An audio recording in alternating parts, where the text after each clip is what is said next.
করে বিপিনুরকে ভোট দিয়ে বিজয়ী করে আনবেন, এরকম ভাবে বিনয়ের সাথে ভোট চেয়েছেন। কাজী তারেক রহমান আমাদেরকে যেখানে উপযুক্ত মনে করেন সেখানে যে দায়িত্ব দিবেন আমরা সেই দায়িত্ব পালন করার জন্য রেডি আছি। পরিচিত অবস্থান সেটাকে কাজে লাগিয়ে এই অঞ্চলের মানুষের উন্নয়নের জন্য কাজ করব, তাদের পাশে থাকব।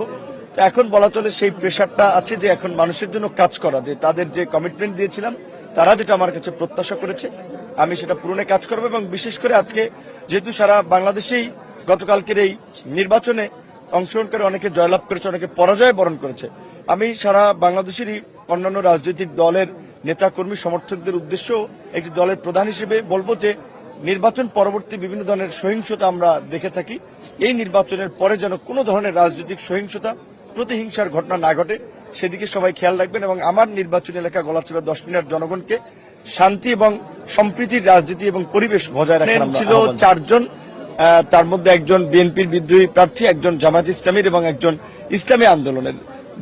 তাদের 3 জনের সাথে আমার অত্যন্ত ভালো সম্পর্ক, ব্যক্তিগত হৃদ্যতার সম্পর্ক। হয়তো নির্বাচনের প্রতিযোগিতার কারণে একটু ভিন্ন জায়গা থেকে সবাই প্রতিযোগিতা করেছি, তারা অনেকেই আমার চেয়ে সিনিয়র আছেন, তাদের